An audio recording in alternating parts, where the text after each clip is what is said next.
When we hear the word giving, what's the first thing that pops into your head? For most of us, it's probably dropping some cash in a donation box, right? But what if I told you that's just scratching the surface? In this explainer, we're going to dive deep into what generosity really means and how it's a practice that can literally transform us from the inside out. So let me start with a quick story. It's about this wonderful old man named Uncle Ma. He was known for always having his pockets stuffed with coins for beggars. Well, one day, the news breaks this story about a scam, criminals forcing people to beg. So his neighbors, trying to be helpful, rush over and tell him, "Uncle Ma, you're being scammed. Stop giving them money." But he just kept on doing it. And when they asked him why, he said something that just floors me. He said, "If I give 10 times and get fooled 9 of them, but just once I help someone who is in real, desperate need, then it's all worth it." Uncle Ma's story really makes you think, doesn't it? It completely flips the script. The focus isn't on the result of the gift, but on the intention of the person giving. And that's the big idea we're going to unpack today. What if true giving is less about fixing everything out there and more about transforming our own heart and mind? All right, so to really get this, we need a better definition of giving. We need to look at what separates a simple everyday donation from a truly powerful act of generosity. So on one side, you have how most people see it. Giving is basically a transaction. We do it to feel good, to get a little recognition, maybe even for a tax write-off. We expect something back, even if it's just a thank you. But on the other side, there's this much deeper idea from Buddhist philosophy called Dhamma. This is giving as a selfless sacrifice. It comes from a place of pure compassion, with absolutely zero expectation of getting anything in return. Not praise, not status, nothing. Now, here's where it gets really interesting. This idea of dana isn't just about giving away money or things. It actually breaks down into 3 totally distinct, really powerful forms of giving. Okay, so you've got material giving, which is the gift of your resources. Then there's knowledge giving, the gift of wisdom. And finally, fearlessness giving, which is the gift of safety and peace. Let's break each one down because I promise you, some of these are going to surprise you. So let's start with the one we're all familiar with. Material giving. But even this one has a twist. It actually splits material wealth into 2 different categories. The things you have and, well, the things you are. External wealth is pretty straightforward, right? It's giving away money, food, helping to fund good work. But internal wealth, now that is the real challenge. This is the act of giving up our own negativity, our greed, our anger, our delusions. It's about working on yourself to cultivate a spirit of generosity and then sharing that positive energy with everyone around you. It's easy to give away something you own.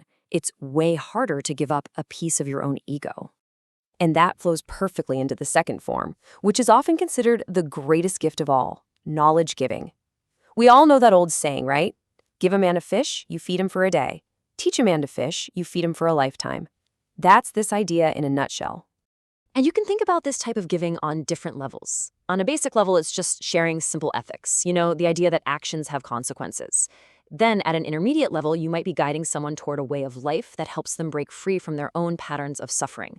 And at the highest, most advanced level, you're helping someone achieve real, deep, transformative wisdom. And finally, we get to the third form, fearlessness giving. This is all about removing fear from other people's lives and giving them a sense of safety and peace. And the cool thing is, you can practice this in really simple, everyday ways. I mean, just look at these examples. Forgiveness, when you truly forgive someone, you are freeing them from the fear of your anger. That is a massive gift of peace. Or what about just offering your time and energy, helping someone move, cleaning a park? You're lifting a burden, giving them relief. And then there's committing to not harm other living beings, like choosing to be a vegetarian. You're literally giving the gift of safety to the world around you. Okay, so we've talked about what true giving is. But why should we do it? What actually happens when we practice this? Well, the rewards are pretty profound, and they're usually not what you'd expect. This isn't about getting a prize. It's about the natural results of opening your heart. The first benefit has this amazing paradoxical name. You get to sell your poverty. Sounds weird, I know, but the idea is that a stingy, scarcity mindset is a trap. It just creates more lack. Giving is the seed you plant to break out of that cycle. Think of it like a water well. The more water you pull out and share, the more fresh, clean water bubbles up to take its place. By giving, you're literally swapping a mindset of not enough for one of abundance.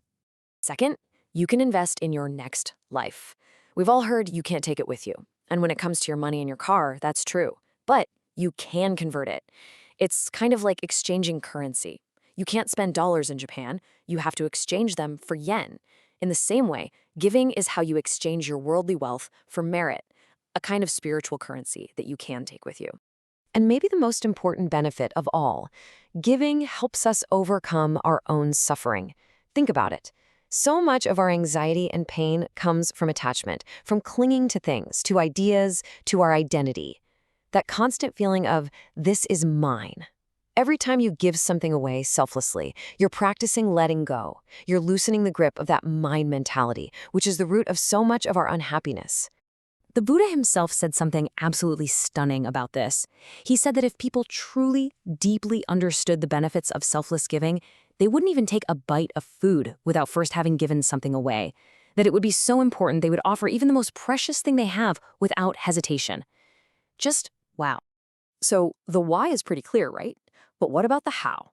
How do we practice this art of generosity in a way that's actually effective?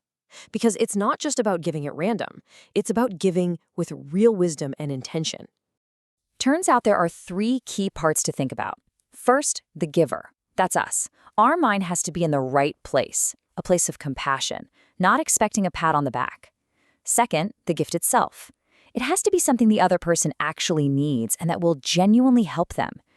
Giving a steak to a vegetarian isn't really helping. And third, the recipient. We should choose who we give to wisely to make sure our gift can have the best possible impact. And finally, maybe the most crucial point of all is balance. This isn't about being an extremist. Generosity should be practiced according to your ability.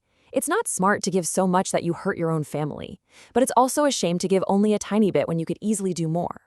The whole key is to find that middle way, a kind, heartfelt generosity that fits your actual situation. So let's end with this, to bring it all home to you. Forget about money for just a second. What is the most meaningful gift, material, knowledge, or fearlessness that you can offer someone today? Is it sharing something you have? Is it teaching a skill you know? Or maybe, is it offering forgiveness to someone who really needs it? The chance to give, in its deepest sense, is always right here with us, right now.